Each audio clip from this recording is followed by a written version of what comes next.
If you just picked up a book about Napoleon because you want to read his campaigns, but it feels too daunting to read it cover to cover, here are my recommendations for the first 3 campaigns you should read.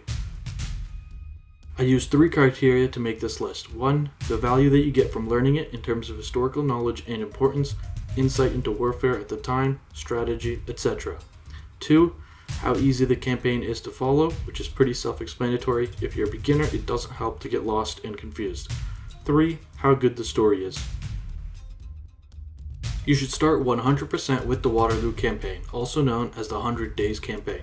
Regardless of what book you're using, it is the best campaign to learn first. It's his last campaign, but that doesn't matter. Every criteria I mentioned earlier is hit with this one. Napoleon returns from exile on the island of Elba and makes his final stand against the last allied coalition of Russia, Prussia, Austria, and England. He strikes first in the north against the Prussian and Anglo-Dutch armies, led by Blucher and Wellington respectively, before the Austrians and Russians can arrive and bring their overwhelming numbers.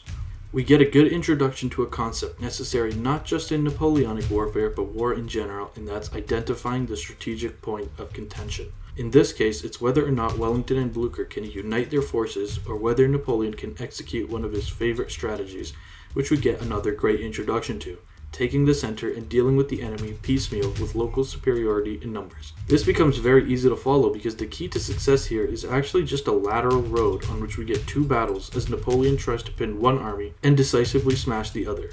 But as sound as Napoleon's strategy is, things just keep going wrong, including miscommunication, subordinate error, Napoleon wasting too much time, rain coming down at the worst time. The result is that both armies escape his grip, and it culminates at the Battle of Waterloo, the infamous desperate showdown that ironically finishes with the Anglo-Dutch and Prussian armies united, but Napoleon's forces split up.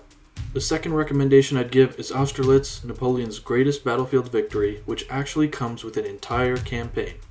This one is in 1805, Napoleon's first campaign as emperor, with the fully formed Grande Armée. His top marshals are all around him, and the implementation of his famous battalion carré system against the Austrian and Russian armies. These years are when he exercised the greatest disparity between himself, his army, and the rest of Europe. The Austerlitz campaign can be roughly divided into 3 phases.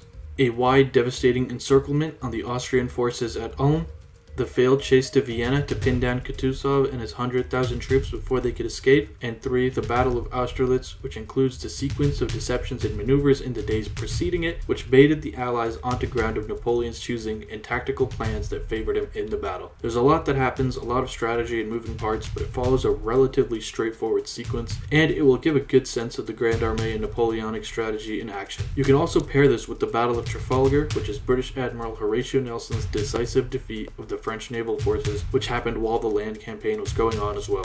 My last recommendation is going to be the First Italian Campaign in 1796. This is the beginning of it all, Napoleon's first major independent command, but it's one of his best episodes of military leadership. He's given the head of the Army of Italy against the Kingdom of Piedmont and Austria a secondary theater to the main front in Central Europe and the Rhine area. He has a very complicated task of navigating the puzzle that is northern Italy, with its various mountain passes, river systems, and fortress cities, which he has to figure out twice, once to get into North Italy from France, and then second to cross the mountains again towards Austria. All of this is made worse by the fact that his army is in terrible conditions, poor finances, supplies, morale.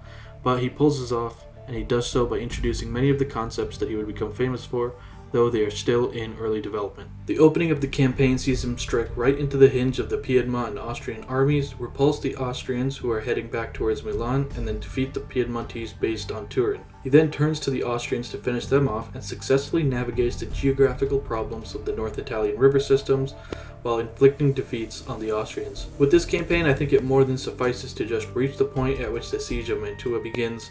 After that is a series of successive Austrian attacks to relieve Mantua, and it can be confusing.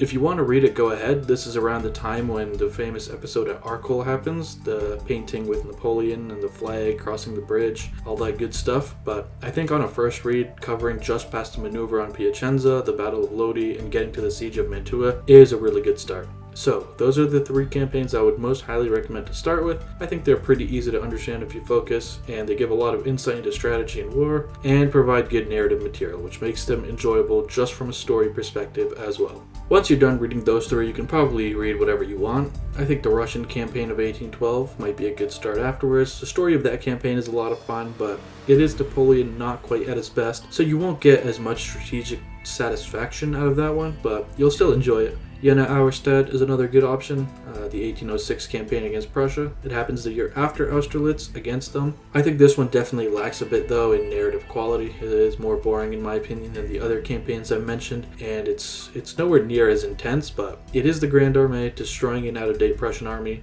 So if you just want to see Davout and Napoleon win some smashing victories against Prussia, this will do the job. Alright, that's it for my video, guys. If you have any suggestions or questions, please feel free to ask, and thank you so much for watching.